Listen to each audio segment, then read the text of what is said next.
Alright, everybody, welcome back to this edition of the EAW podcast. I am Showster 26. It has been an awesome week thus far in EAW. We have two awesome tournaments running right now. We're going to recap, plus tons of other great stuff from all of our weekly shows, and I'm really happy at the guest who decided to take some of their time to come on out and kind of talk with us about it tonight. From the Empire brand, we're talking to the handler of Cloud, Matsuda. Welcome to the show. Thank you, Show. Thank you very much. Alrighty.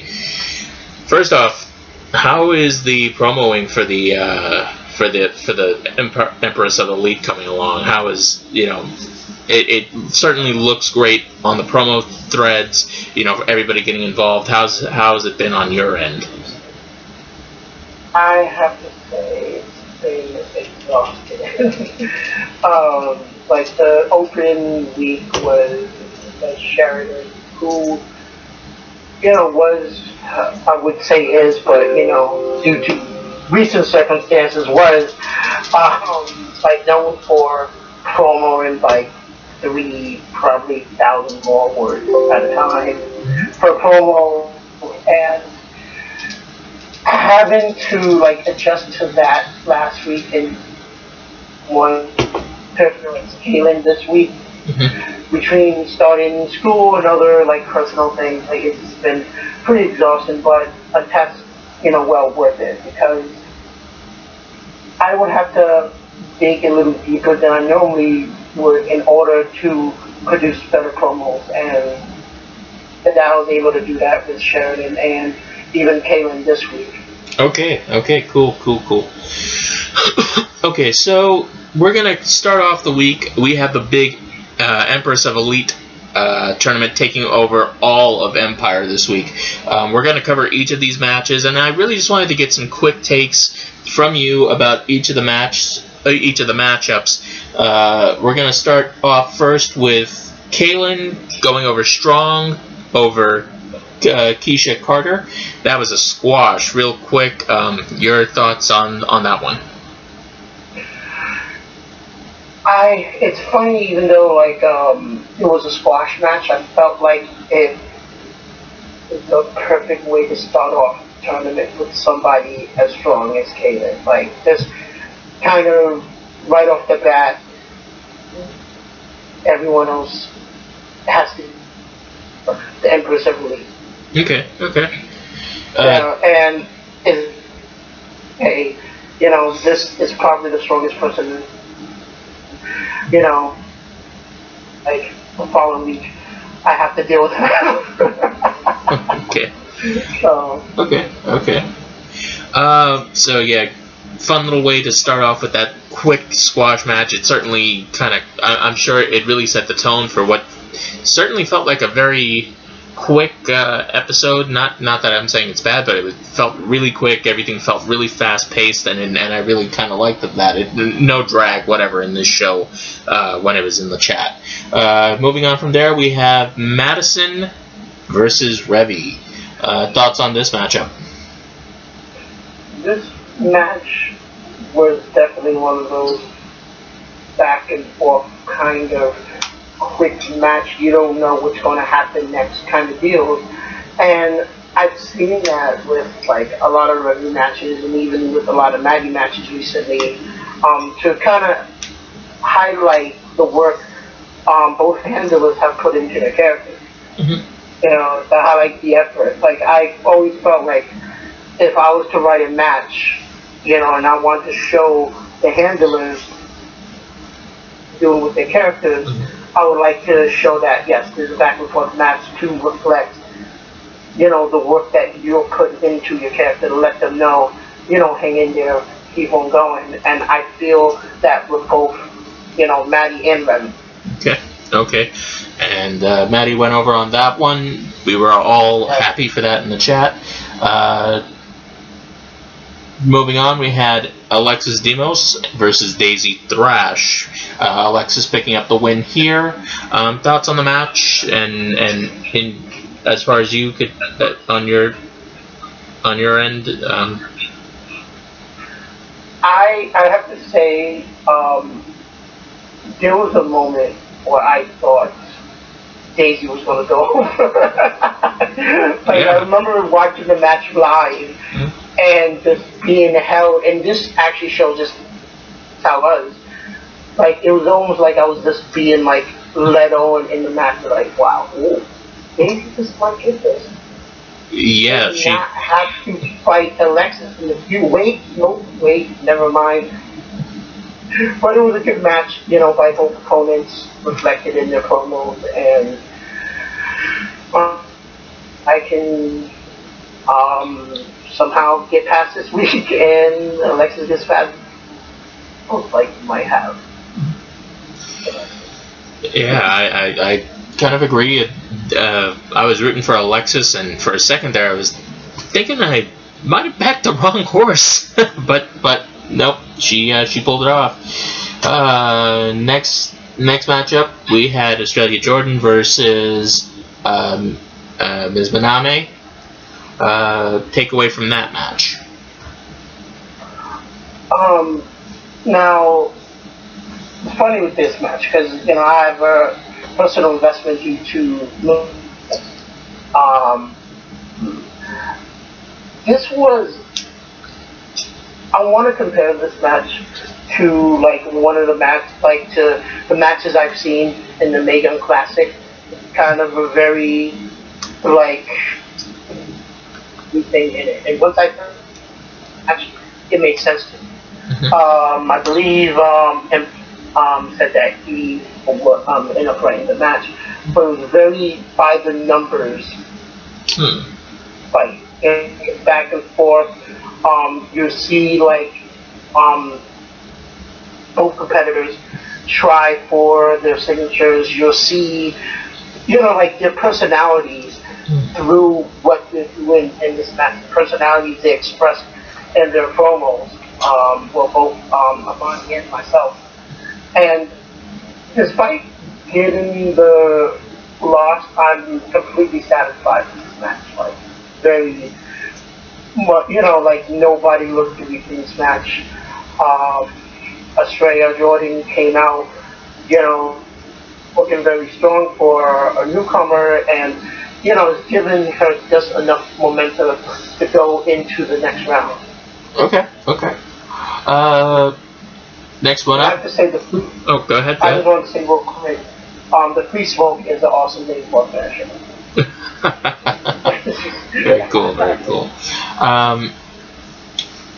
Moving on from there, we had Vexy Monroe versus Savannah Sunshine. I've personally been a bit of a Savannah Sunshine mark. I've been unabashedly a Savannah Sunshine mark. I'm happy to see her get the win and move on to the next round.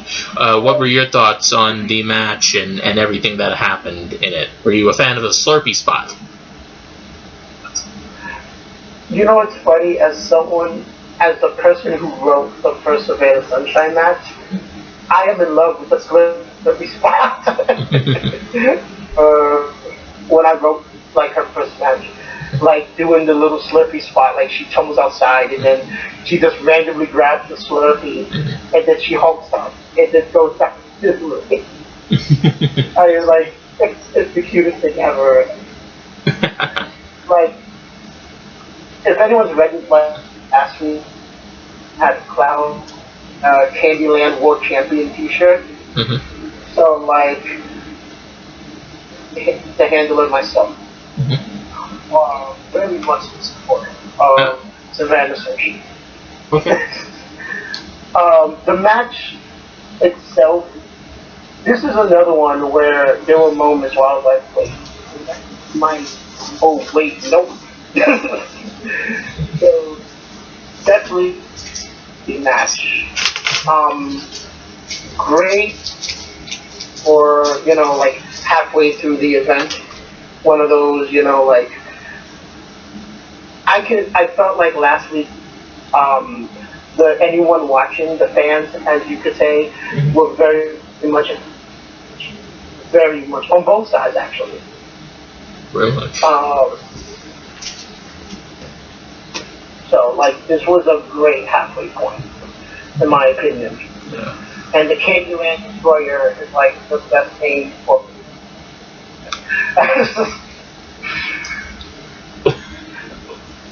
All right. Definitely happy for Savannah picking up the win. Thought it was a good match. Moving on from there, we had Amy Jane versus Consuela. What were your takeaways from this one? The interesting thing about this was hearing from the writers, like, it's hilarious because, you know, I've heard that, like, Amy Jane has, like, openly, like, not getting matches before and everything, and she gets the match but doesn't show up for the promos, and it's just, it's just kind of, this is Empress Lee. But, you know, either way, you know, Consuela's going over. I mean, Hanzo's Camp, legendary former, Consuela's one of those people that I see going far. And also one of the people that I'm worried he's off the way on. Consuela is a very, like, well-packaged character. I remember not making the Family Guy connection, like, for the first 2 weeks of her character. Like, I was like, oh, you know, game jokes. Like, oh, I guess, you know, people just making race jokes or whatever, which technically is true, but then I was like, wait a second. Name Consuela sounds familiar. And then, like, I came across the episode of Family Guy, I was like, oh. Yeah, that's the one. I remember posting, you know, the during the match, you know, like the image of Consuela, and she's saying, like, "Come get, bitch," and yes. and that, and so yeah, I'm really, part of me is happy that I at least got to make that thing. Any other thoughts about this match or the competitors in it? Well, as far as, like, how I feel is that actually it's like how quick it came and went. It was kind of, you know, Consuela is one of my pieces on Empire. He probably like number two to Aria, of course. And I feel like Consuela Ava plays that, like, great mid card, like, face role, you know, and, like, I just want to see more, you know, from her and that, like, kind of, like, later in the season. Okay. Look forward to it. All right. Moving on from there, we have Azumi versus Heidi. Take on that one.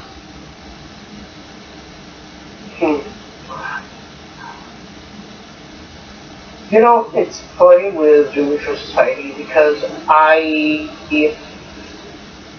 this is a match I had to look over several times because I remember when it was first posted. And do something real quick, and it was a match that I didn't get to see a lot of. Azumi going over, I mean, Azumi does a lot of good work for the character. And she is like it's good to down the road. She's gonna have, you know, like, harder opponents than Heidi. And I feel like her opponent she fights later on, regardless if it's, you know, like EAW later, I think the better she'll become over time. Okay. And, you know, I want to see, you know, like, I guess I want to see her, like, fight, you know, like, harder opponents over time and see her, you know, step her game up more.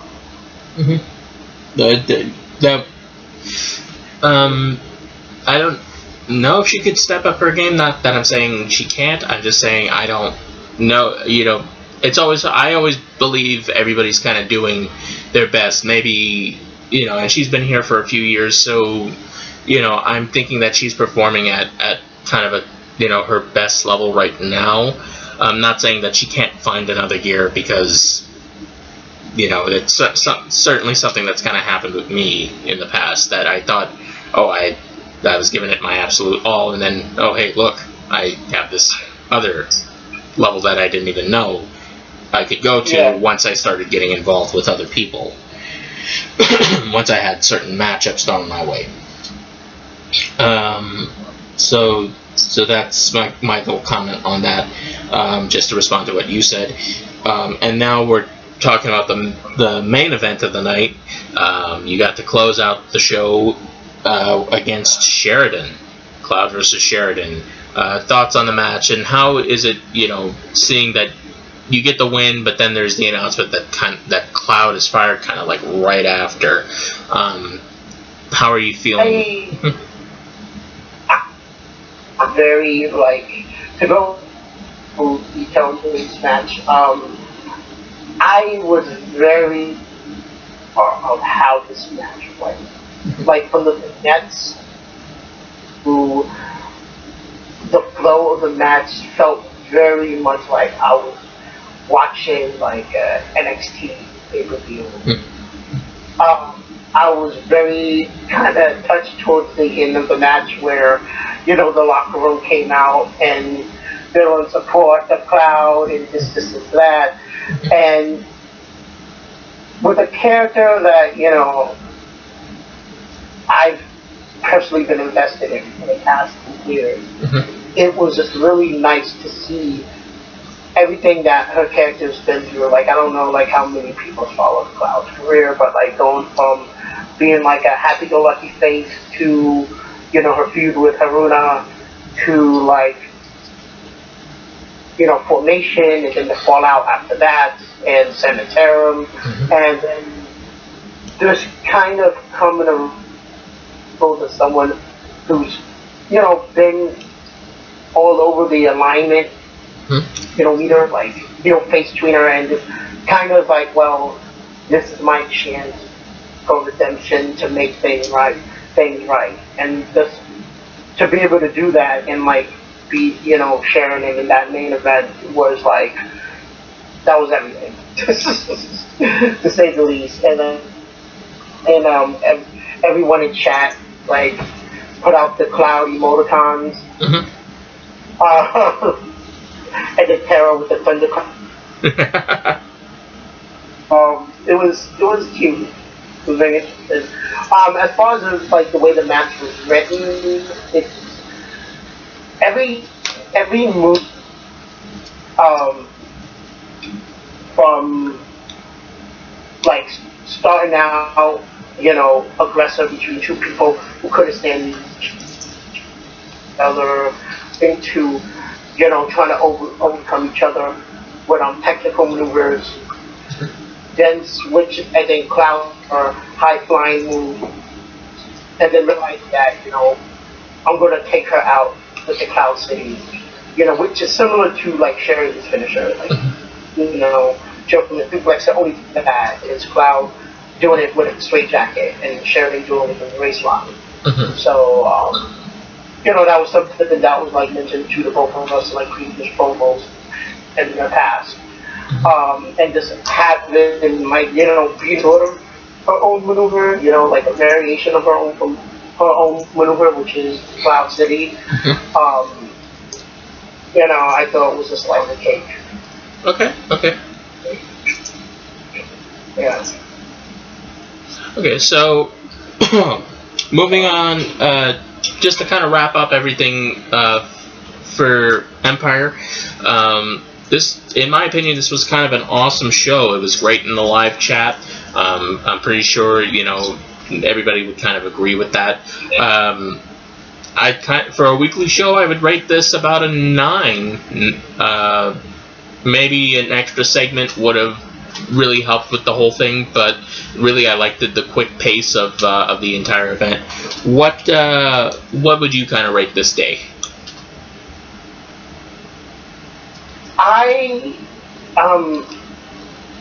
Part of me wants to give 9 just for the match that did stand out. The Jordan versus Armani match. I mean, the Manami, yes. Jordan versus Manami match. Mm-hmm. But I would say for some of the no-show matches like that had to become more squash matches, I might have to knock it down. And that could have been like a segment overall, but I know that Eclipse was very adamant about getting slotted. Mm-hmm. And I feel like that paid off a lot. It highlighted, and we don't get a spotlight on it, and just having it live and having everyone see the various times, like a huge plus for Empire as a brand. Okay, cool. So what we're gonna do now is we're gonna switch over from Thursday. We're gonna move on to Friday. We're gonna talk about Dynasty, and the first thing I wanted to talk about on Dynasty is something that's kind of near and dear to my heart. It is the announcement of another Glass Gauntlet match. I'm always excited to hear about these because yes, I was like, yes. And it's funny because I'm not a huge hardcore fan of consistent, but I remember the tag Glass Walls. I think it was the first year I came to EAW, and how the mercenaries somehow put down, and I was just like, what the hell is this? This is I think House of Glass, FPV I've ever read for EAW, because I came in just before Civil War started, and cool. All of a sudden, like a 1/8 plus of glass, and I'm like, and I believe it was at Barclays Center, if I'm not mistaken. House Glass held, and being a former employee of Barclays Center, I was just like, nah, they could never get away with this in real life. Okay. but just seeing that announcement again, I'm just like, yes, and of course for the hardcore title, shout out to Scott Diamond, who this isn't actually for the hardcore title. It's for a shot at the hardcore title. It's a quick shout out to him as a champion. But the announcement itself, I'm definitely looking forward to this match. Okay. Yeah, like I said, it's a very near and dear match to me. I'm sure that if they get some guys who are workhorses and they put those guys in this match, it'll really, really shine. It'll be, as good as you could ask for on an FPV when it's that type of multi-man match. I do kind of wish they would go back to the tag team format. I know there aren't that many teams. I know we're doing the tag team Grand Prix, but I kind of sort of wish they would go back to that format, because I think that kind of helped make it that much special, because having 4 or 5 teams meant there was 8 to 10 people, and we were really active on that one. Everybody came out for that one, and that is what I think really made this match special to begin with. So I think that might be something to think about doing again, perhaps next year. Hopefully we'll have a more full tag team division to do it in. Sure. I mean, rumor has it Cindy's tag matches, but so he's Vince now? Yeah, he's McMahon? but that's something, I agree with you. That would be something I would even look forward to seeing coming back, and with more established tag teams, which tag team wrestling is something by itself, you know, some good for, and I've like advocated like, you know, to help out with the tag division, you know, in the future and stuff, and seeing that, like, I'll probably be just excited as you, so. Yeah. There's a reason tag team mode was kind of like the main thing in like that old WWF Superstars arcade game. There's something special about tag teams. Yeah, definitely. Yeah. Speaking of tag teams, we're gonna talk now a little bit about the first match in the tag team Grand Prix here in season 11 of EAW. First match, we had Azrael and Ryan Wilson versus The Consentes, and I'm sorry if I mispronounced the name of the team. Please forgive me, HBG. And I was announced it at 8-2. I was like, it's The Consentes, the whatever. The Consents. I apologize to HBG and Cam. But anyways, we have them kicking off, these two teams kicking off the Grand Prix. What were your thoughts about this one? You know, just reading it, knowing that this is what kind of has to set the tone for the rest of the tournament. I was watching their back and forth from my peripheral while I was doing my own promos, and because like, I would like find like my promos being like right under like Brian Wilson's or like Cam's or HBG's, and I was just like, wow, these guys both parties are setting the tone for, you know, everybody else in this tournament. And like the way, you know, like when you have like, you know, a promo battle match up with the array of matches written, like, you know, I would say at least, you know, last week, it doesn't get any better than this. You know, and, you know, I would say, like, even, like, despite their loss, like, Ryan and Azrael, you know, came off looking strong. Trick or Treat, I love that name for a move. You know, like, they show that they could bring it to, you know, HBG and Cam, but, you know, as, like, everyone was saying, HBG and Cam. And I personally have to say that those two are actually, like, for me, like, a thing, like, or at least since I'm in the tournament with Leonhard, a team that I have to have my eye on. If we can get past our match this weekend coming up. Okay. But yeah, definitely, you know, that like one spot that stood out for me, you know, like this the Ryan Wilson spear through the ropes with like headed to the outside, like that. Like just the way that was set up was just like stuck in my mind. That was like, yes, this is like great writing here. Okay. Yeah, there was some good stuff to be had out of here. Very solid way to kick off the Grand Prix, in my opinion. And we'll talk a little bit more about some of the other matches that happened, because I think we only had like one tournament match per show this week.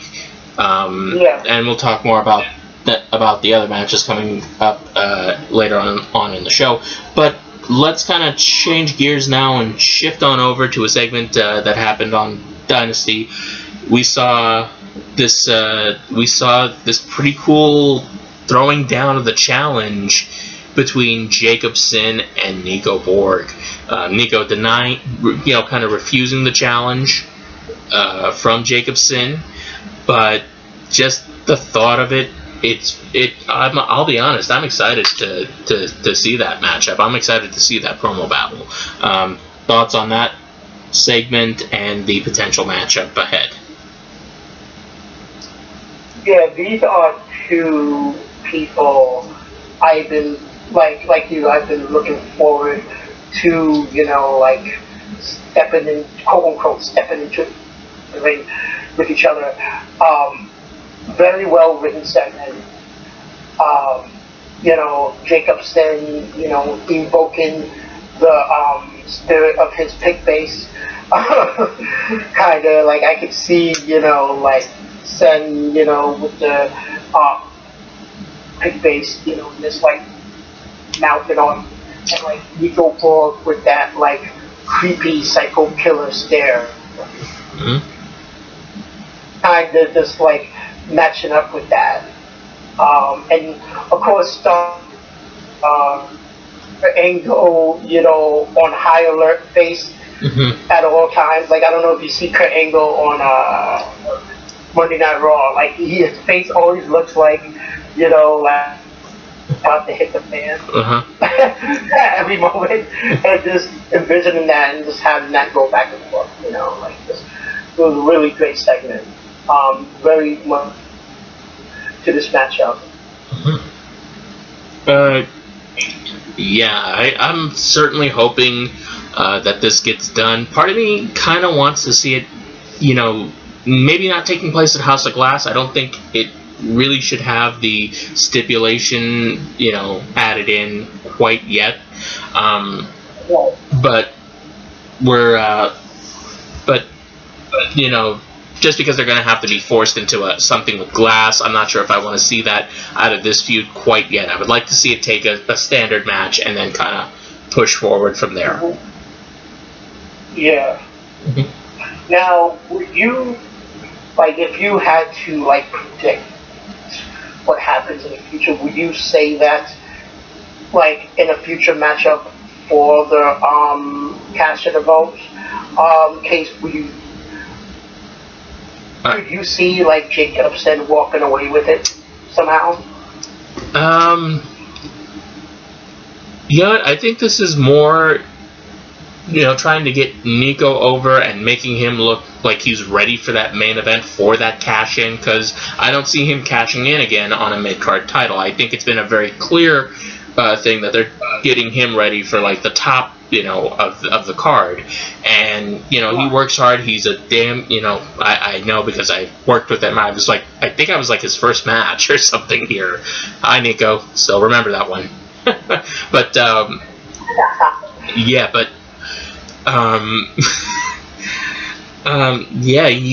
he's a solid guy, and I'm happy to see him grow over the past couple of years, and I'm ready to see him in this character take the next step and really kind of, excel with the Nico Borg character. And I think that this is more to get him primed for the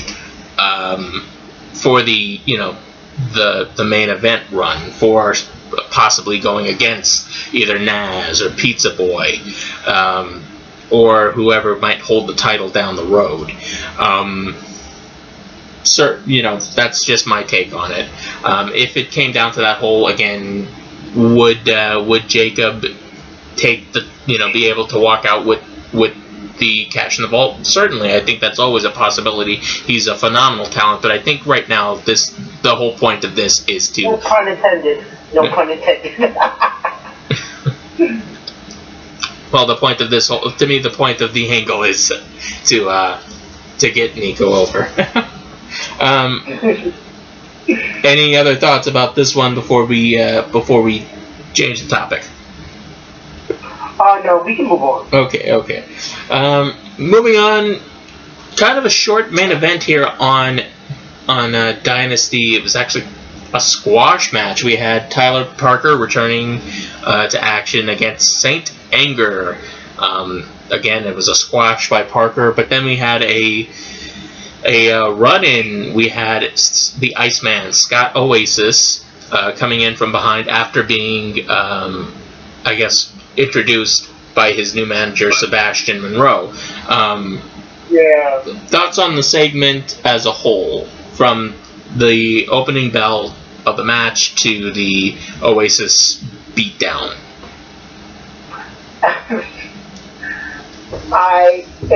When I first saw their card, and it was Tyler Parker to say anger, like, I was just like, not me. And like, I knew there had to be something more to it. It's a great look and introduction to someone, as prominent as Tyler Parker. Like, okay, this is a person, who, like, if, people don't know who he is, or if they're new, like, this is the introduction. And then having, like, the Iceman Cometh. come in, but like, I love that gimmick. Like, Oasis with the, I remember a promo several weeks ago where, Scott Oasis returned back to, his stomping ground, which is like some secret, like, fight, like, ring, like, somewhere in there. And, like, just kind of having, like, going into, like, the, dive bar and, like, going to the back, and it's just like, kind of reclaiming his, place as, the tough guy, who rose through the ranks of, like, pit fights and street fights, and just, bringing that, like, horror, like, back, into the ring. Like, Skyways is one of the people that, like, one of the few, elitists that, like, I have my eye on. Okay. Like, this season. He's a guy to keep your eye on every season if you don't, Yeah. Yeah. And also I like nicknamed the segment, Sebastian's Revenge. Because, like, Sebastian Monroe always finds a way to run his way back. Apparently. I'm excited for, again, the matchup possibilities. Parker versus Oasis just screams like, I'm thankful they don't charge, but if they did, I would be paying money to see this. Happy to kind of see Tyler getting pushed right back into the top tier, not exactly the world title, but getting in with a top level opponent in Scott Oasis. Definitely match I would shove out money for, but let's not give Robbie any ideas. We'll end up paying for his anime. You'll discharge all of us. Well, I did throw out the idea a few weeks ago for paying for maybe during the draft show or paying for festival this year to maybe do a giant convention, and we could charge like $20 a head and give away a T-shirt, and that'll be the underwriting cost. That's again an idea I'm throwing out of suggesting to anyone listening, if you're behind this, let's maybe think about it, guys. Anyways, moving on from that segment, we're going to talk about the last thing that happened on Dynasty. We had Pizza Boy standing in the ring with the apparent number one contender to his Answers World Championship, that is Nazar Moore. They discussed about the match they were supposed to have, but then we get a little twist in Eclipse Demos, basically throwing his hat into the ring, and Star Stan's making the match for next week or soon enough that it'll be Nazar versus Eclipse, and if Eclipse wins, he's added into the match. Before we go any further, I'm just going to say that win, lose, or draw, I would love to see these three. And no matter what happens, please, guys, this is just my suggestion, and I keep suggesting it, and everybody keeps bashing it, but I think it's a pretty cool idea for for a crazy high spot glass ladder match. Dude, just think of it. You got the guy up on the ladder, he's inches away, fingertips are touching the belt, and then wham, like a sledgehammer or a chair or whatever weapon, smash the ladder right out from under his feet. He comes crashing down, all the glass, he's landing on it. It's a beautiful spot, and one that will live in infamy. Just throwing that out there, guys.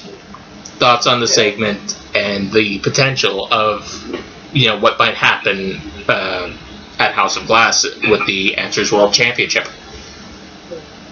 I have to be honest, when I read this segment, being someone who speaks with Nas and Eclipse, like phone voice calls, what I did was that I substituted the voices of the pick bases, or how I think the characters would sound with their real life. Like Nas, when Nas plays around and he gets that cocky arrogance, he has this particular way of speaking, and I was just insert that voice into this segment, and then Eclipse's kind of analytical voice when he describes and talks about things, and just having him well, isn't it cute to see these two fighting over who becomes prey to my destruction? And I'm just this is really cool. And Pizza Boy taking the face route. I have respect for you, but I'm the champ, and you guys have to come at me and this and that. And I always love a triple threat opportunity when you have the babyface, the guy in the middle who could go either way, and then the obvious heel in the situation kind of go at it. And the potential of this matchup features three of my favorite leads. Pizza Boy being someone who I followed since I first came to EAW. Nas, who's someone I've actually wrote his first match when he actually came back in 2016 when he was The Rock. Eclipse, someone who I worked with in segments personally when it came to Cloud turning heel, and just knowing what each of these three men can bring to the table in the promo section just has me yes, we need something like a glass ladder match or something awesome, some kind of awesome stipulation to justify, the potential of these three going at it. Okay.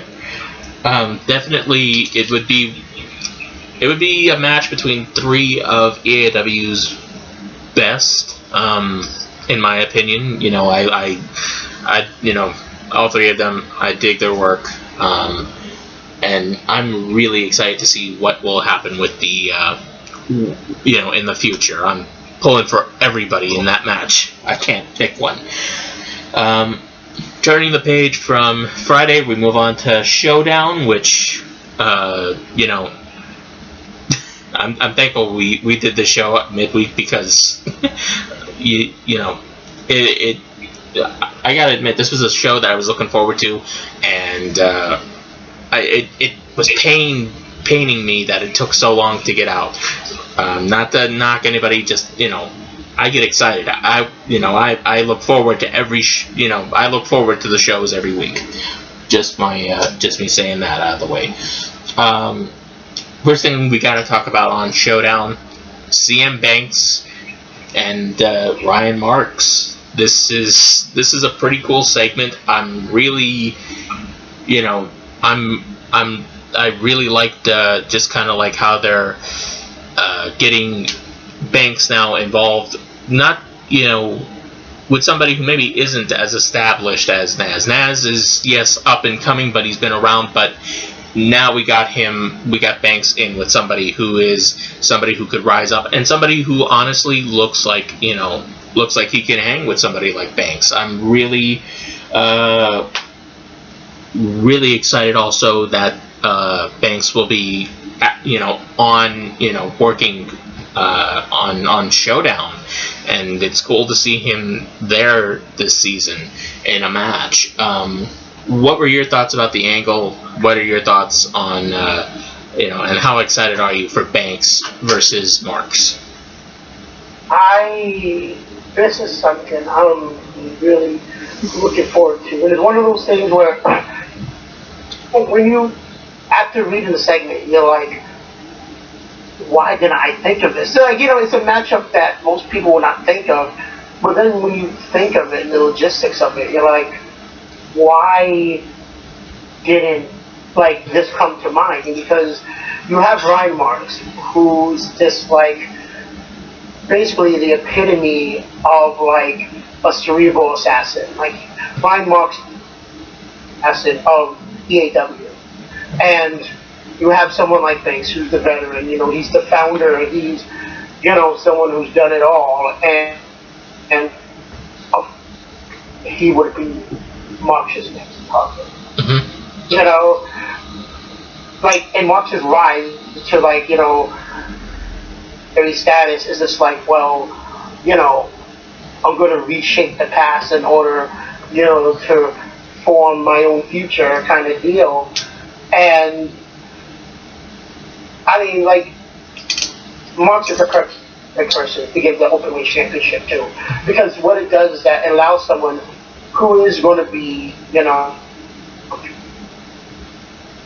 more champion, to kind of stretch his legs and go face off against different people, different brands, and other elitists that normally would not see him go against. And I think that's helps build a foundation for a mainstay in the main event scene. Mm-hmm. Mm-hmm. As someone who's had experience against various people, even that goes beyond his roster, or who you would think he would actually compete against.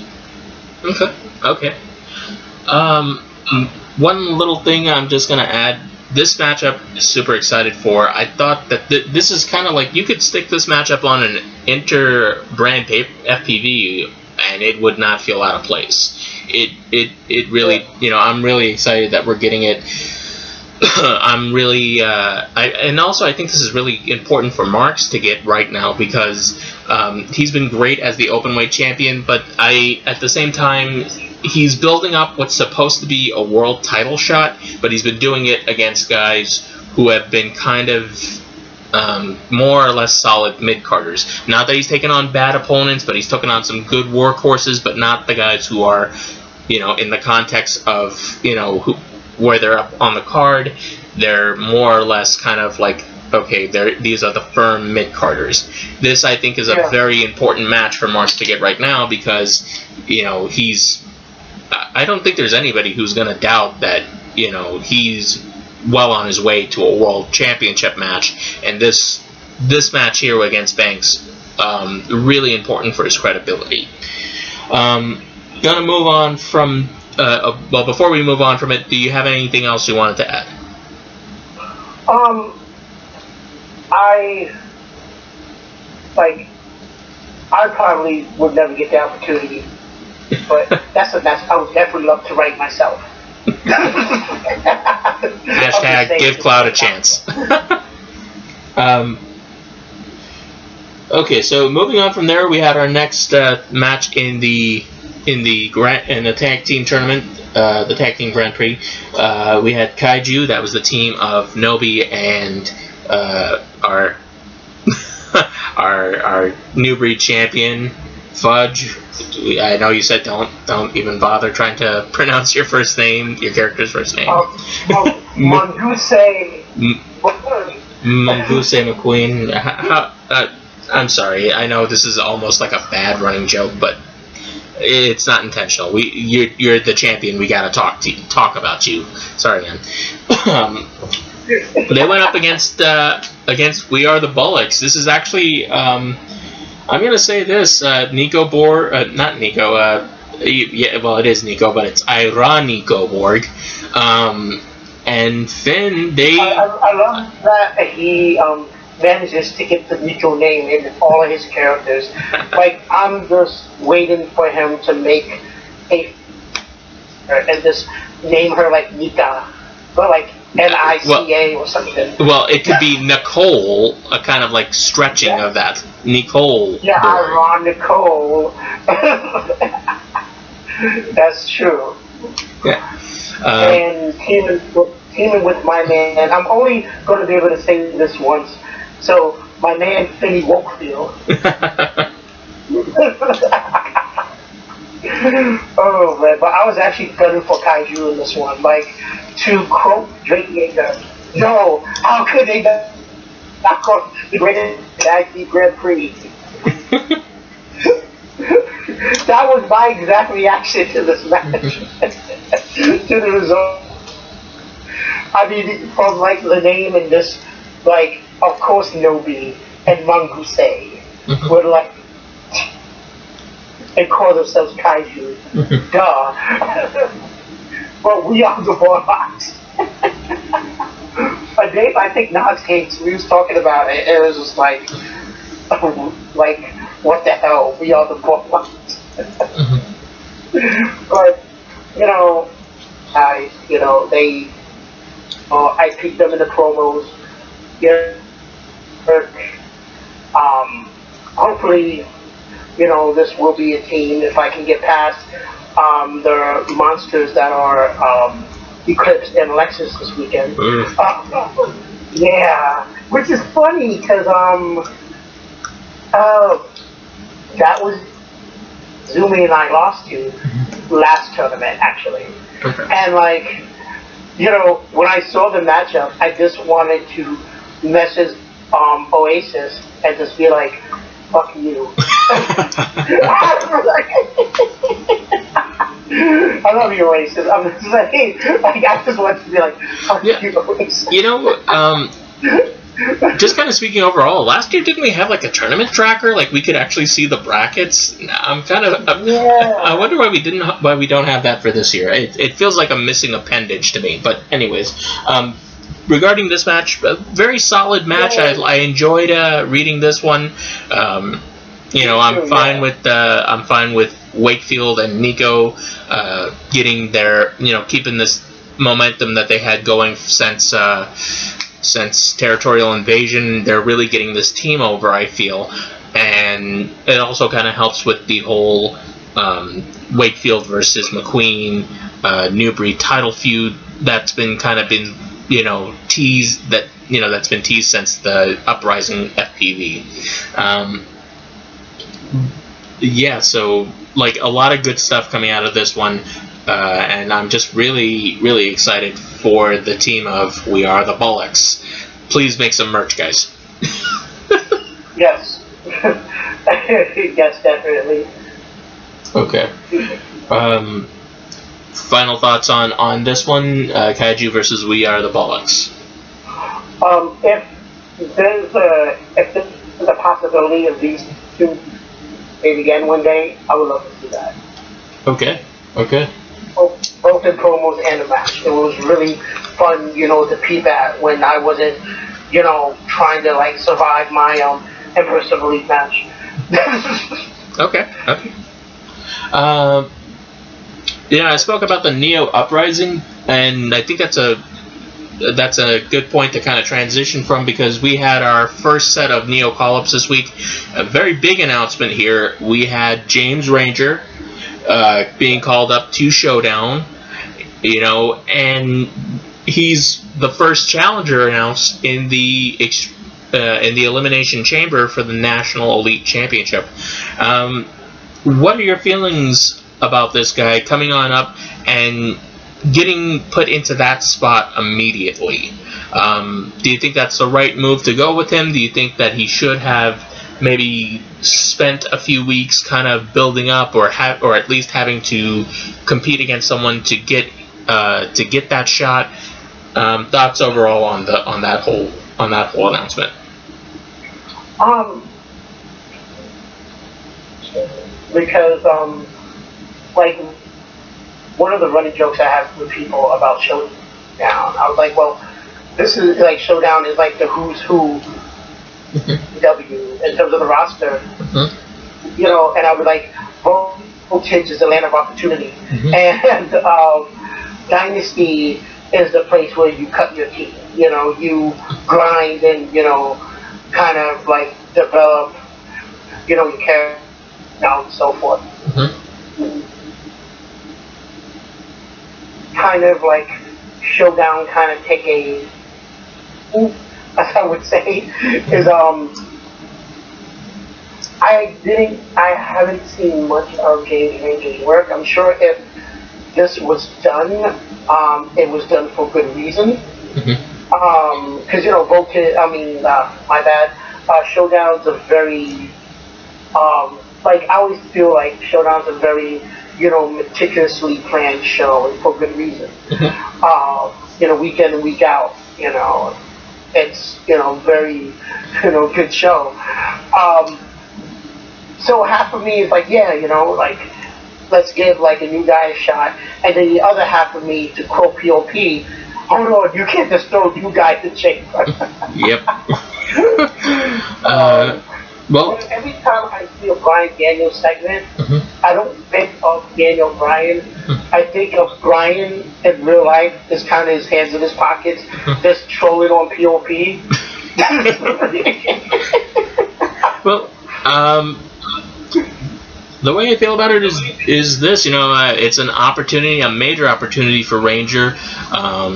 You know, he's definitely going to promo against at least one established legend, and this could go really far in determining, you know, how far he could go here on Showdown. Definitely hoping that that he puts out a good showing, that he puts out a great effort. I know that if he works hard, it'll be rewarded. That's how I feel about it. Maybe not immediately with the title, but it'll good things will definitely come if he performs well in that Elimination Chamber match. Yeah, I feel that this is sort of the writer's way of saying, give us a reason, you know, to put you on the show. You know, give us one good reason, even if he doesn't win, which is likely, you know, probably not. But give us a good reason to put you on Showdown. Like, you know, like we saw the call-ups, you know, being mentioned, I think earlier this week. And it's sort of like, okay, we're doing the call-ups. This is your time to shine, which I feel that's perfect. You know, have the guy, have the newbies, you know, kind of like run the gauntlet on for a couple weeks, maybe even like a month or two, and then, you know, put them in situations like this, like, okay, spotlight's on you, show us what you can do. Okay. Yeah. Again, I think there's, you know, this will certainly be putting a few eyes on James Ranger's work, and I'm excited to see what he'll bring to the table. Moving on from that segment, we have the match, another match between. Excuse me. We have a match between two awesome workers, two outright legends thus far in EAW, or legends in the making, if you kind of want to call it like that. We had HBG versus Lannister. This was a pretty awesome match. I want to get your take on it. Like, the guys at times to give us this match as a, you know, on it, like, as the non-pay-per-view match. Like, the guys are too kind. Very, like, back and forth. HBG showing that, you know, she can hang with the, you know, to quote WCW, the hang with, like, this, you know, is like textbook, you know, 5-star Showdown match. Of course. And of course, owners gotta stick their head in other people's business. You know what? I didn't mind them getting involved in this one, because be poking at the high rollers, but, you know, but definitely, you know, they got to put their head in other people's business. I can just hear my inner Arya yelling at them in the background of my mind, called like high rollers, all like sticking their business, sticking their business where they don't belong. But yeah, I definitely this is something we're gonna see play out, like later on.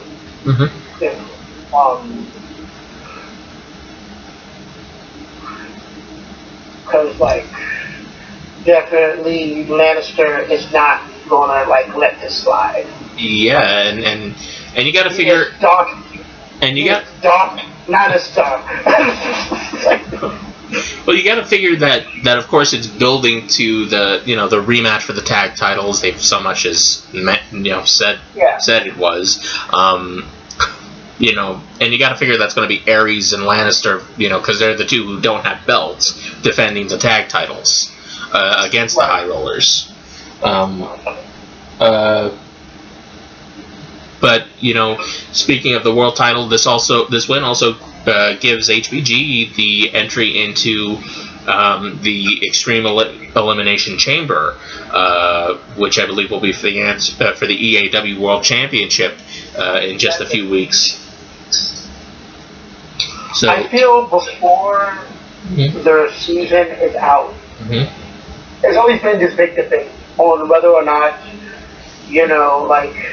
quote-unquote, Dixon should compete for, war titles that's on the male brands. But I feel like even either HBG or Cam will be a world champion on their, respective brands.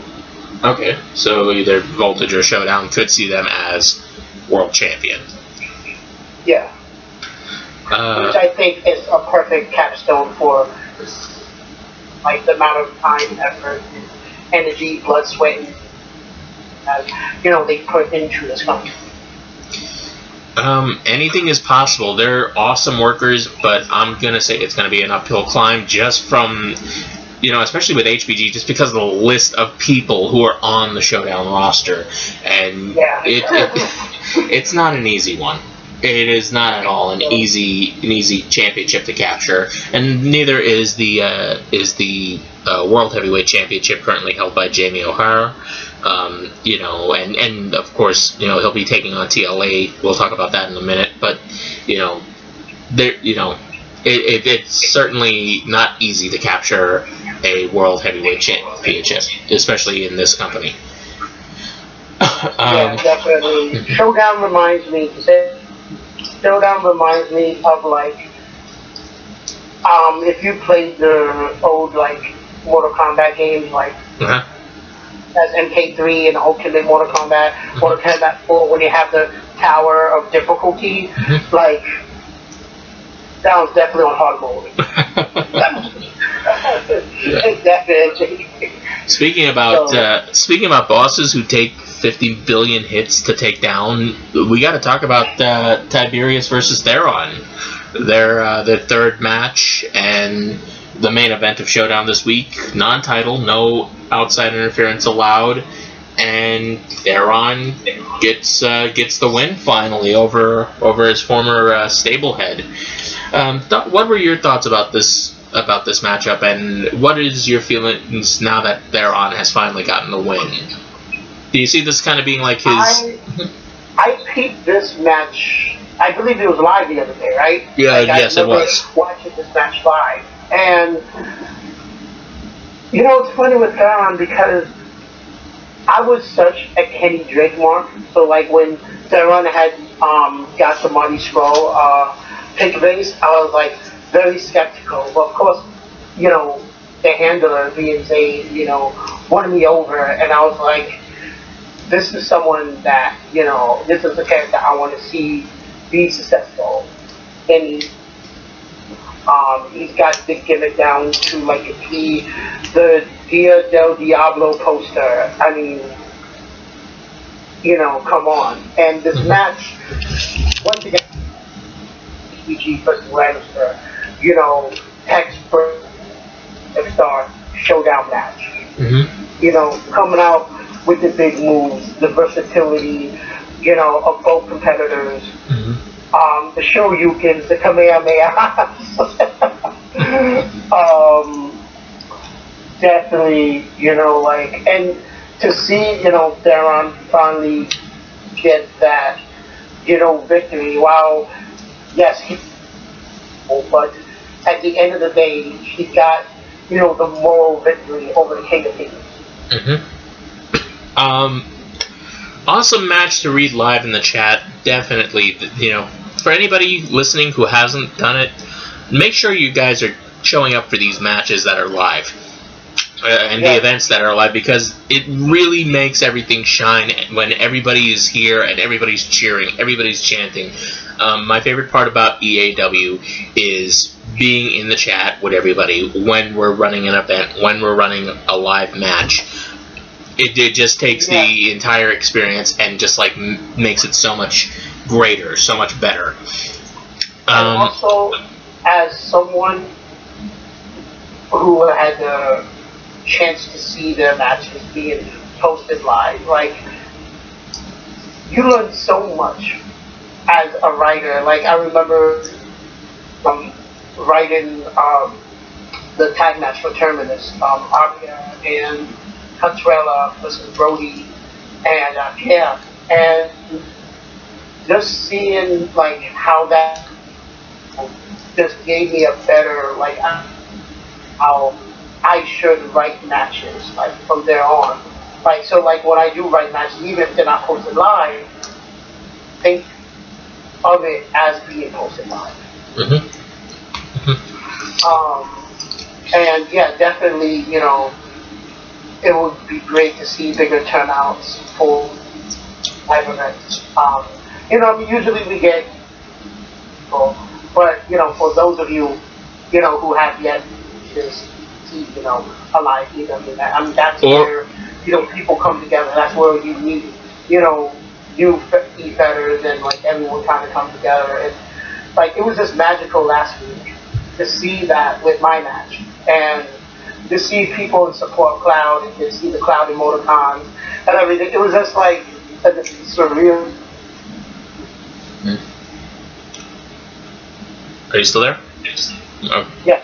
Okay. We kind of lost you for a second, but go ahead. Yeah. I was just saying in general, it's just a surreal experience, just to see how my match turned out, and one, in support of your character, even if just seeing it live, how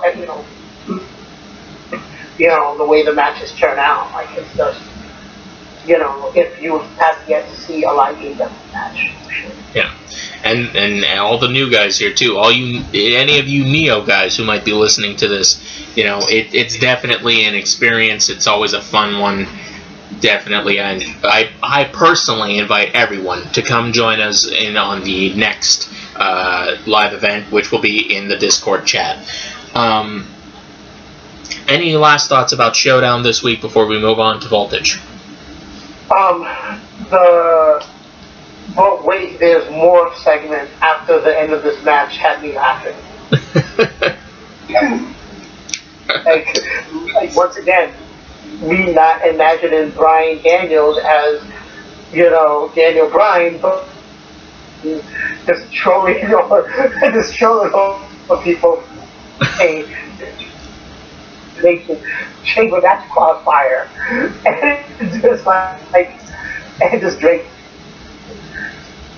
in the Kenny Omega fuck face.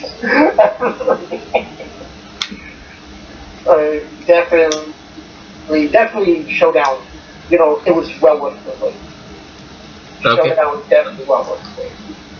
Not if you end up jobbing while cutting 3 promos to 0. No, I'm just kidding. I'm not that. Moving on from there, moving on to Sunday, we had Voltage, the first Voltage since Territorial Invasion.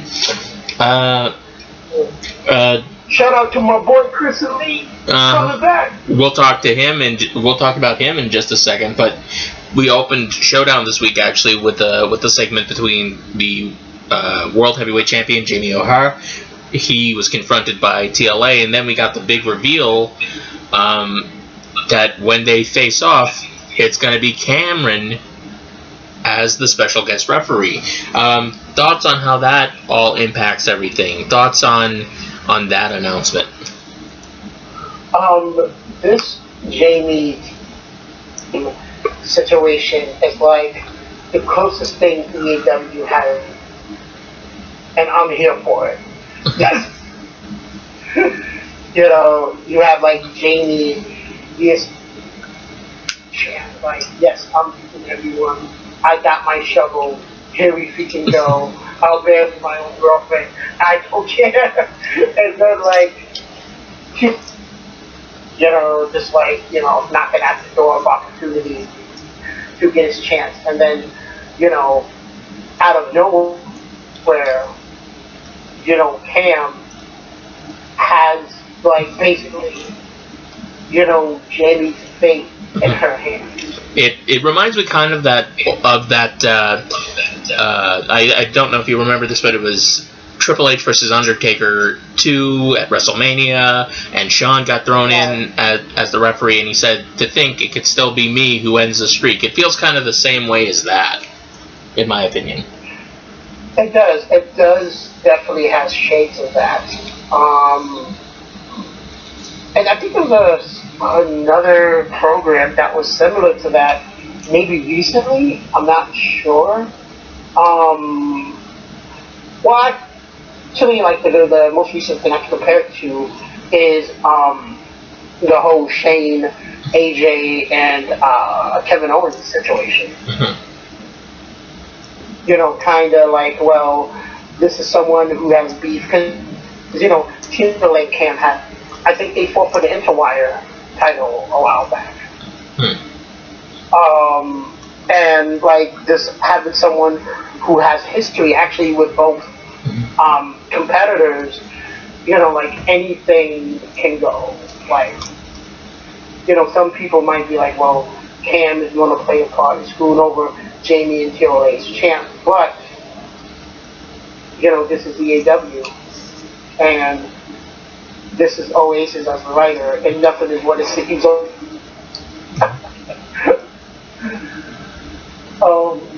But great opening segment. You know, everyone, Jamie coming off strong. You know, do I have to beat you this year? TLA, just, you know, kind of giving off that underdog, you know, face kind of, you know, that determination. vibe. Yeah. Yeah, I'll say this: the one thing I didn't care for was just how, you know, Jamie's really playing it up as a heel at this point, and I don't think he's turned or anything. That surprised me too. Like, he came up very heelish.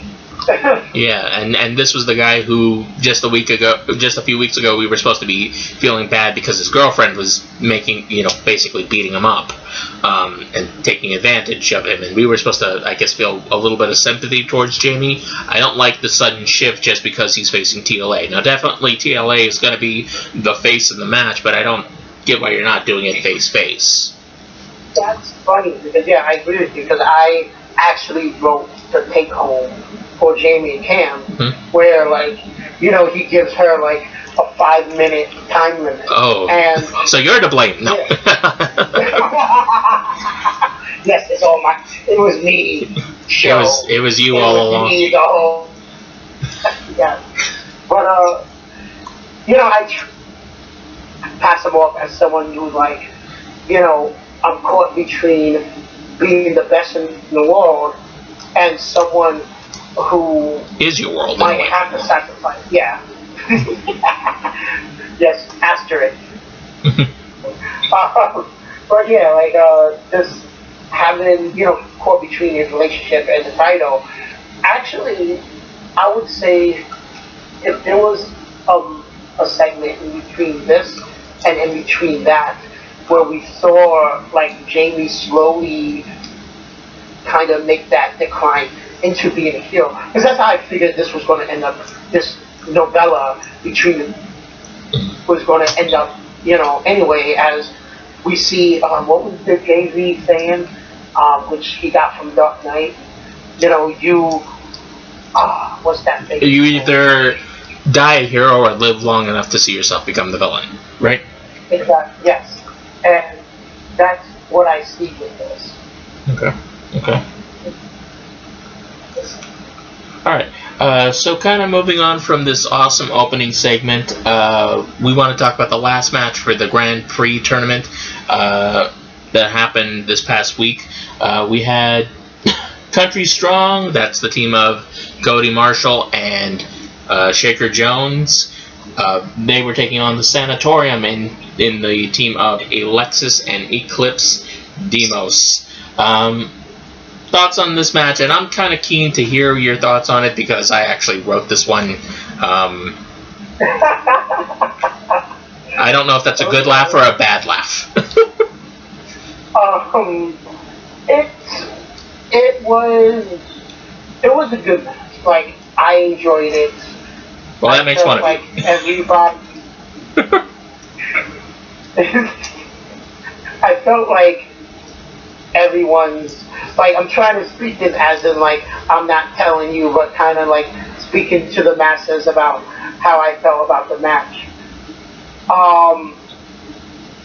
Definitely something that, we, like, definitely something where, I saw everyone's personality in this match. And the show itself was just like, it was like we are, kind of like a we are standing, like voltage, because like sanitary, I think somebody was bringing it up, like sanitarium was like just coming out in droves.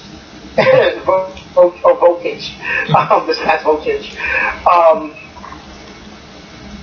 Definitely, be back and forth. Eclipse just having that kind of methodical, take you down bit by bit style, with Alexis following up with her own move, like, which I actually, want to give you compliments for. Thank you. Like Eclipse being that, I think in wrestling terms they call it the heavy, where the person who does like the heavy work. Like tag in the person who's going to do the light work, like the extra attacks and whatnot, and granted, and realistically, like everyone in this match, like more than twice the size Alexis is, and just having her, do the added, that doesn't make her any less dangerous, as we can see with people like KM and HG, when they fight people like 2-3 times their size, but just like Eclipse do the heavy damage, and Alexis doing the extra attacks and whatnot. Like, very interesting to see.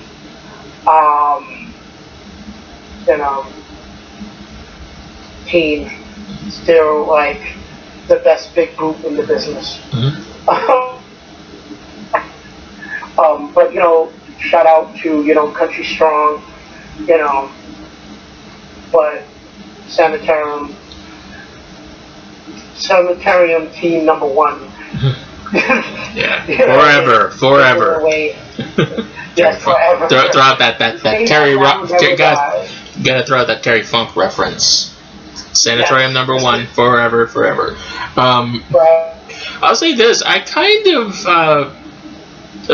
I'm starting to. I've written a couple of matches for Shaker Jones already. I'm kind of starting to pull for him. I'm hoping that pretty soon he'll start seeing a little bit more in the win column. I think he's been paying his kind of enough of his dues to start getting a little bit of a push. Not a huge one, but enough to where where it's not a 1-9 record.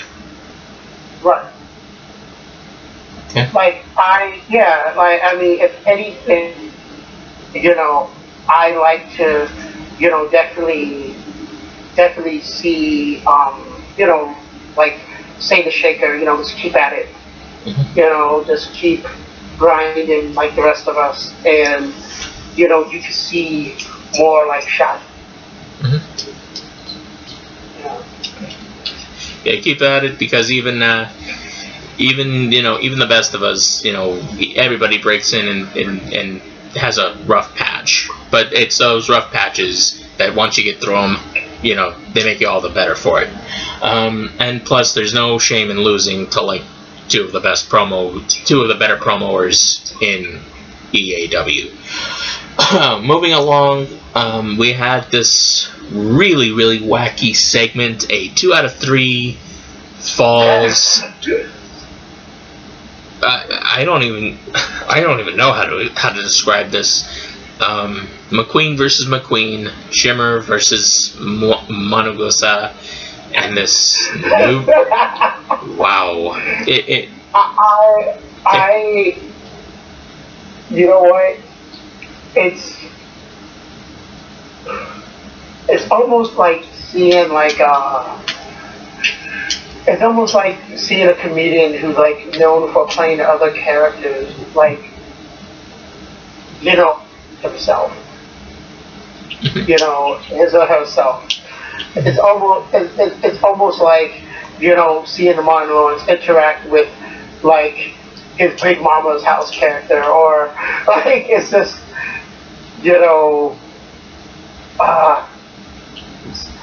it's just sort of like just breaking the fourth wall, if you will.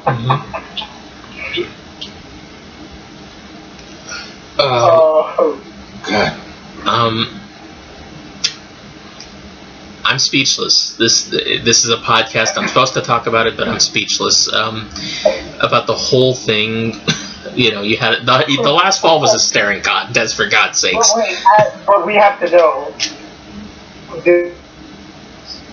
I'm sorry, I couldn't hear you. Did Mongoose write this segment though?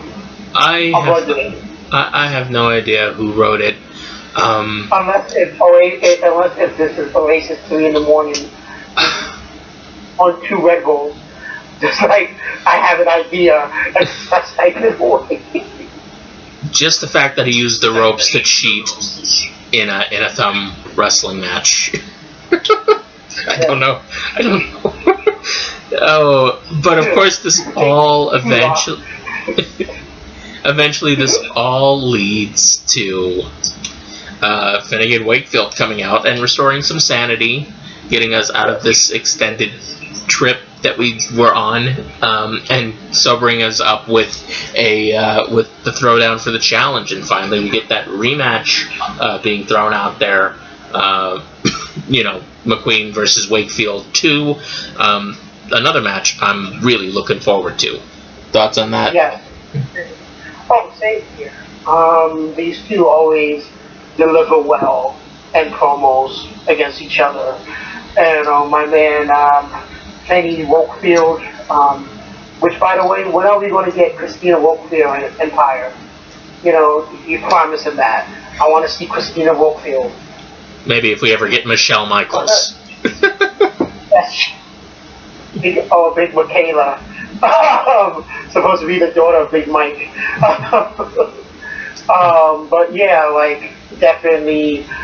This is one of those views, like, Mongoose vs. Finn is becoming one of my, like, favorite lower card feuds. Like, I remember, the same feeling when I believe it was like Kenny Drake versus like JD Damon, like a few years, like two people, back when JD was promoing, often, but like just having like two people who do work hard, with like opposing personalities. Like one could be more opposite than the other. Finny Wakefield or, technical Mongoose being Mongoose. There's like interesting dynamic. Okay, well, Yeah, it's certainly a match to look forward to. Moving on, we got the big segment that probably, the follow-up to the big segment. Everybody was wondering what was going to happen next, or not so much what, but when, and we got it right here. Chris Elite rehired. I'd been saying over the past couple of weeks, it always felt like Kenny Drake was more kind of like pulling the strings. This one here, it's very clearly that Mr. DDD is calling the shots, and he's being the boss, and he's kind of like setting everything in line. What were your thoughts on the angle thus far, and the announcement that we're finally getting the match, Road to Redemption, DDD versus Elite?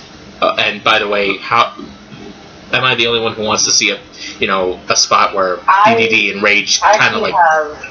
I actually have several things in detail to say about this. Mm-hmm. But first, DDD, when are we? Or theme song changed to Dopamine Life? When are we getting your theme song changed to Dopamine? You said you would change to Lupe Dopamine. Come on, man. Like, I love feedback, but you is shit. So come on. But anyway, this a matchup I've been waiting like several months, and something that I actually had a hand in early in its like early. To like give a little bit of history. One day, like Oasis was like, Cloud, that's for me for the Interwire tournament, and I'm like, all right. And this was I think the first episode of Focus for the new season, maybe the second. And he was like, I know it was after the War Show, and that's when Chris Elite and DDD first bumped heads. So there was already scenes being planned. Actually, yeah, they bumped at the draft show, actually, if I'm not mistaken. I'm like kept thinking the draft show, actually, yes. I remember, like, because DDD made the Interwire title, and then SK was like, you should give it to me because I'm Chris Elite, la la la la la, and then he's like, oh, you have to earn it. And Chris is like, oh, bullshit, la la la la, and just having that, I'm like, okay, and then Oasis was like, oh, can you write Chris Elite's match in the tournament, the first round, and I was like, okay, and it started as me just having fun with it because it was like, he told me, oh, Nick Angel and Nathan Fior are their announcers. I was like, what? And he's like, write Nick Angel as you would. And I was like, what? And this is not me imagining Nick Angel as run as Triple H, but me imagining his run as Hideo Itami.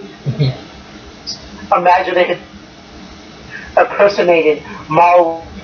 Just couldn't stop laughing, and I was like, and then Nathan has an inside joke where he would be like, oh, come to city where I can teach you how to wrestle, and I was like, okay, I'm gonna have so much fun with this match.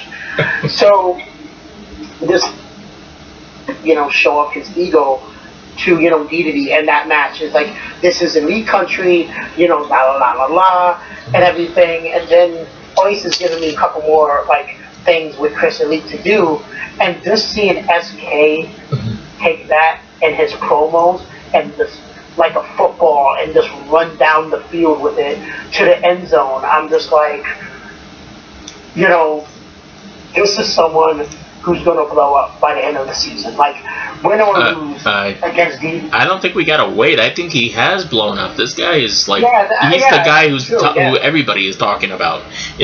Props to SK for all the hard work, and it's awesome to see him getting like the big shot, getting into this big feud that everybody's talking about, and everybody is just salivating, counting down the days now to Road to Redemption, specifically because they announced this match. Yeah. And by the way, we still don't know that ref's name. Oasis says, what's the name of that ref who screwed him? Have you released his name yet? We'll have a dead referee if that happens. He's in witness protection. Probably. Actually, always should do is a witness protection program. I would die laughing. Like, oh man, but like, just being someone who's not, if you look at his career, he's not going to back down from a fight. But this kind of, in the same position that Triple H was, where it was like, how do I separate, the man who wears the tie with, the man who's like multi-time, like champion, Hall of Famer, like the creator versus the conqueror. Yes. Which I love that segment that Triple H. It's probably one of my favorite Triple H segments of all time. Just kind of like, I'm a creator now, but you're trying to evoke the conqueror. So like in Diddy's case, creator and the god. Which, that's it, but just kind of having like, like the god versus, like he, like two sides of the creator. Someone, who gives to others, and then someone who just, kind of uses his accolades and his, like, overcome his enemies.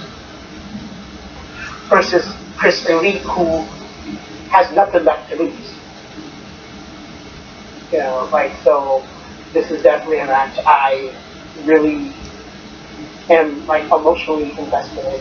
Part of it having played early beginnings. The other part of it because it's just a pretty big story. So definitely looking forward to seeing how this resolves. Okay, yeah, I'm sure everybody wants to see how this plays out. We're all like waiting with bated breath. Shifting gears out of that segment, we're talking about the main event now. We have Keelan. Don't make me pronounce the last name. Sitinich, I think it is. I still to this day don't know. Like he said it once, like Keelan Sitinich or something. Like he said it once, and I was like, I nodded, okay, and then that was it. But I don't get where people come up with most of their names when they work. Like, whatever happened to things like Smith and Johnson, or even like Rodriguez? Shit. Yeah. Like with that said, real quick, I love it when Chris and Lee picked from Steve Harvey. But yeah, like some of these names, man, like I don't know, man. The thing is, like half the people don't know. That's the thing. We're all working each other. Okay. Anyways, we have Keelan taking on the Monster Apocalypse in the main event. This wasn't a bad match. Not a bad match to close the show with. I know it's the main event, but for some reason I just feel like, it's kind of like too many similar spots. It's too often the big guy kind of gets taken down and then he immediately shoves away Keelan. It was good, but I wasn't absolutely in love with it. Interesting to see the DQ finish, chair to the head, and then the, being slammed through the table. What were your thoughts on this match? Like what you said, it was a match where I guess, trying to imagine it is like, there's only so much that, someone of like, Hugh's take place is Shane Thorne, right? I'm not entirely sure. Yeah, I think it's Thorne. Like a guy that size, like what can you do to Braun Strowman? And just trying to play that off. But Braun Strowman has proven in multiple matches that he can do things that we would not think was possible a person his size would do. I mean, the crossbody did freak me out. I wish he would have hit it, actually. That would have been amazing to see, but never. Oh well. Maybe he'll get it on Lars. Stopped him, but like, which honestly, I don't see how the drop kick stopped him. If he would have missed, that would have been fine. But the drop kick, I somehow don't see that coming out in Keelan's favor. Yeah, like just. You know, like when like this I can imagine like Apocalypse climbing the rope and Keelan's getting up, and you have this huge, gigantic fridge about to fly at you. Like I would have been like, I'm rolling out the ring and I'm walking away from this match because no way in hell I'm gonna deal with that. Oh man, but yeah, like I would have liked to see like more. I mean, it was a good match. I would like to see like Apocalypse do more like really like scary shit that we didn't think he could do. Maybe it's being reserved for FPV. Like I would love to see Apocalypse like moonsault, top of a pod on top of. It's really just like. Because I've actually seen a Vine, well, Vine doesn't exist anymore, but like I've seen like little like like a clip, little clips, clips of Braun Strowman actually doing a moonsault off a bridge into like hanging over a river with some friends, and you can probably see it online, and like he does like a moonsault, like a cut angle level moonsault into the water. And I was like, what the fuck? Wow. I was like, if he did that in a match, nah, son. Nah. Not exactly the first big man to do it. I know Vader would do it. And in his early days, I understand Big Show did it. Yeah. And apparently, Andre the Giant used to drop kicks. In his early days, like when he was actually a face, before he came to WWF. That's some old man trivia for you. Hey, I'm still marking out that Hogan could throw an Insaguri in Japan. I'm like, why did he never do that here? Yes, I've watched that match. Like I watched several of his matches, and wow, like look at like that, and look at what he does in WWF in the 80s, and it's just like, yeah, like definitely, two different styles, like, and showing that Hogan can actually wrestle,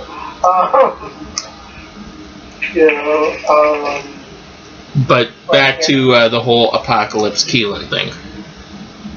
Yeah, Keelan, I want to give props to because what he is right now is like, babyface. Kind of like in the history of upper mid-card babyface, usually end up becoming more popular than the already established main event babyface.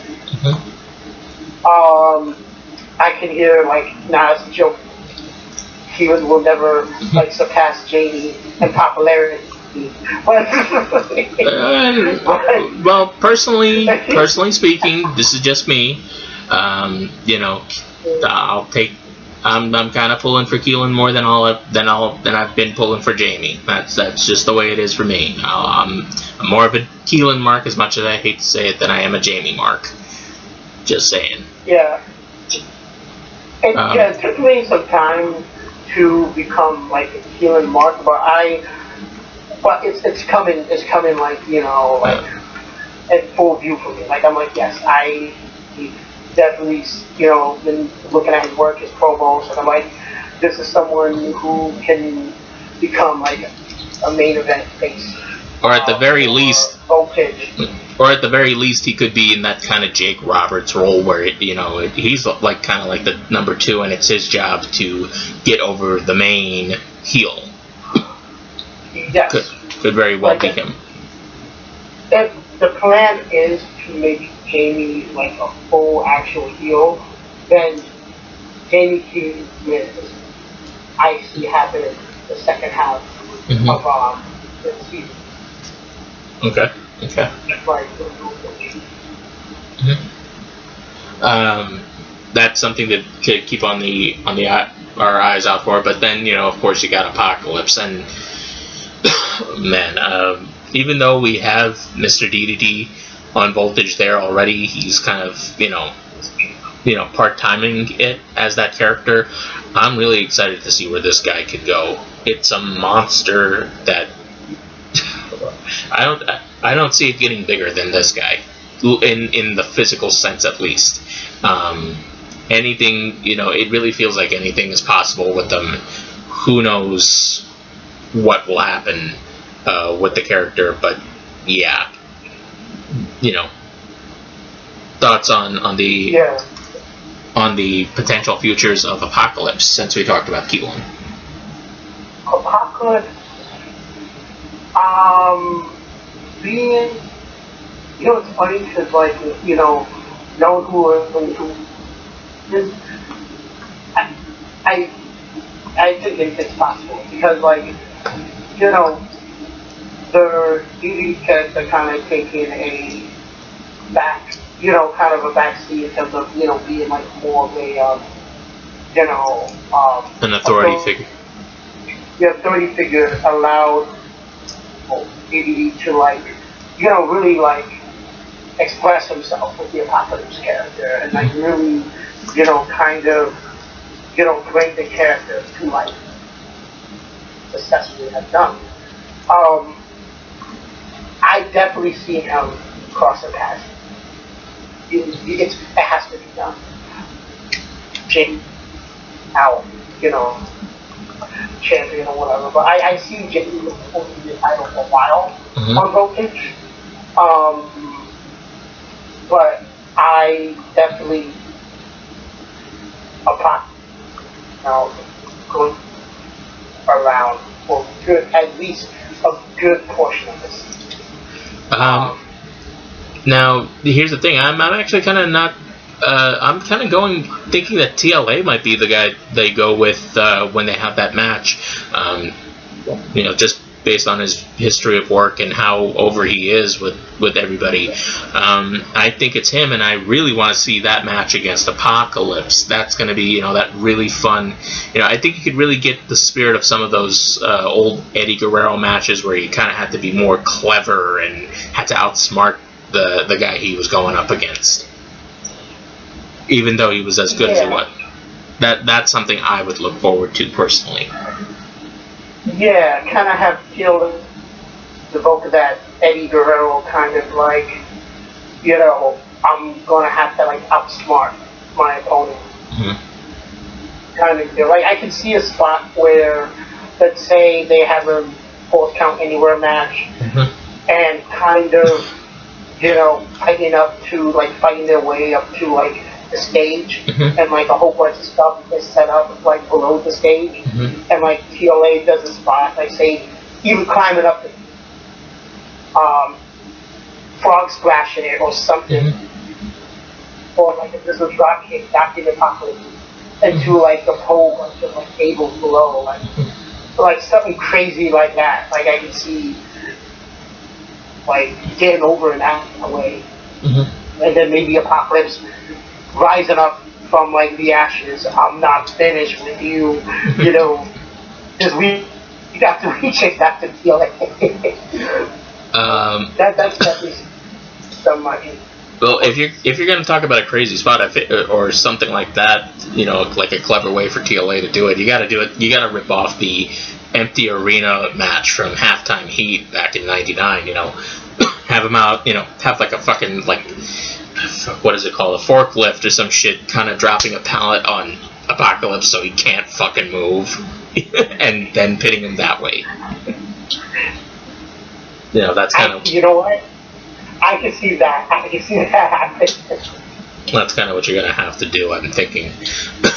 Anyways, that really kind of sums up how we're feeling about that. Any last words about Voltage?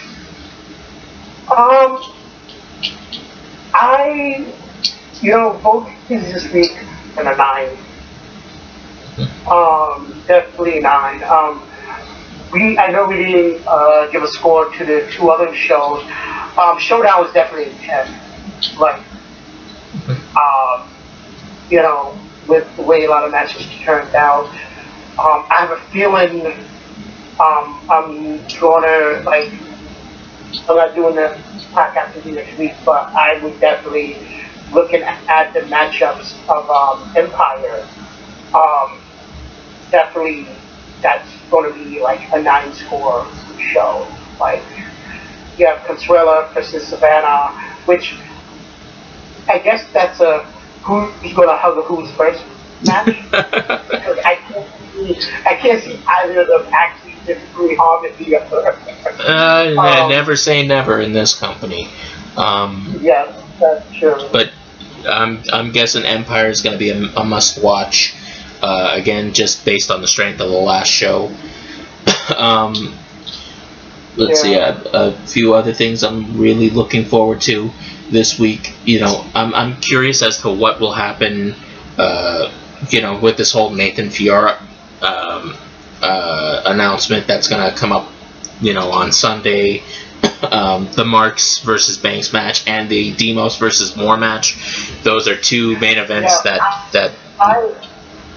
I hope Demos versus Moore is live so I can watch Nas and Chris shit talk each other. I want to see both matches live because I want to have, because both are pay-per-view quality. I'm just going to say that. Yeah. Oh yeah. It's actually this whole week. The upcoming shows for all 4 brands. A lot of the matches are like pay-per-view worthy. I mean, like me versus Kylan. That, like, it's funny because we were joking about like my potential opponents for when the bracket was the chat, the link to the bracket when the OE. And I'm just looking at, like, if I'm able to get through this challenger, and I'm just like, wow.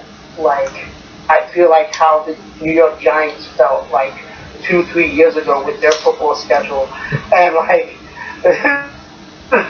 like just like being on the road, not really having a home game, and just dealing with all the tough teams, and like the first couple weeks of that particular season, and I'm just like, damn, I got my work cut out for me. Another, and of course, there's also a couple of good segments that look good. There's, we also have the return of Chris Elite and the big block party he's gonna throw. Yay! Get your drink on. I can't wait to see that segment. Okay. So overall, what match or segment are you looking forward to the absolute most? Like, what is the, if you only can see one match or segment this year, see. Well, out of everything for this week, Aries Vendetta versus Diamond fucking Cage. That's another good one. Yeah, when I saw that, I'm like, yeah, that's the promo section. It's going to be like, well, like has already been good. Let's see. Actually, low-key, I'm looking forward to Hurricane Hawk versus Chocolate Smile. That's gonna also have some interesting stipulations with the glass gauntlet. Yeah, Target Smiles been one of those people, pretty consistent. Like establishing the character, finding, getting the opportunities. Definitely like future secondary title holder. Like just like as long as he keeps working on his character, keeps former and future title holder, maybe not world champion, this EAW, anything possible, but I, definitely someone I like to see, in bigger matches. Starcade, I love the name Starcade. Starcade, capital letters, but that's also another match. Stark and Darkane. Darkane, who promos like a machine. Versus We Are the Warlocks. Oh god, that's gonna be an awesome tag match. Awesome, tag match. Almost as good as the Nightmare versus Bound by Fate. I think it'll almost be as good as that one. Gotta plug myself a little bit. Maddie, I love that name, Bound by Fate. I'm gonna self-plug bucket. Cemetery versus Art of Fighting. Should be a good match. I don't have to deal with Kylan. I can actually promo feeling for that match. Okay. A lot. Also versus Mongoose should be interesting. Yeah. Definitely, that's another one to kind of keep an eye out for. There's a ton of awesome stuff across the brands. What's this about a restraining order? Ask Robbie. I thought this whole thing would have been done because Ventura didn't promo last week, and I promoed 3 times. I thought it was done, but apparently not. I'm gonna see how this plays out, and hope for the best. I trust in Robbie that he's gonna make this work or come up with something clever or something cool. Rex is actually pulling double duty. Yeah, that's another thing I noticed. Forgot to mention that. John Doe versus McAllister in an Extreme Elimination qualifier, plus Elite Tandem, Rex and Chris Elite, going up against Cam and HBG. That's a damn awesome match on paper. That is it is a good match, and of course CM Banks versus Ryan Moss. I hope that's live. But we're looking forward to Lost versus Amadeus. Actually, wow, Harvey York versus Fitman, Oakfield, TLA. Well, the cards this week is very interesting. Very, even the segments I'm for I got a busy life schedule, but you know what? Screw it. I'm tuning in to all 4 shows this week. That's my shameless plug for EAW. If you don't know, now you know. Somebody. Alrighty. Well, I think that just about wraps up our recap and our preview of this week. Any last words before we let you go? I can imagine after the comments, they'll be like, "How's it, guy?" we don't. Joke's on you. We don't get comments. Good one. This was fun. I definitely look forward to another one of these in the future. Hey, we definitely got to talk about the inception of Cloud, Matsuda. We got to talk about a lot of different things, man. You were awesome for coming on this week and kind of catching up with all, agreeing even though the shows were late to kind of help me kind of go over them. Thanks again, Cloud, for coming up and awesome. Best of luck to you in the EOE this in the upcoming weeks. Thank you. Yeah. Alrighty. Out country. Okay, so anyways, for Cloud Matsuda, I'm Showster26. This has been the EAW podcast. Subscribe, comment, even though you guys tend not to. Talk about EAW convention. That's an awesome thing. Let's comment. Tell me, do you like these episodes that we've been doing, these weekly recaps, or do you want us to go and do a few more of the one-on-one interviews? Guys, go ahead and leave those comments down there on either the YouTube or the forum whenever you can. Again, for Stephanie Cloud Matsuda, I'm Showster 26. Thank you guys for tuning in, and we are out.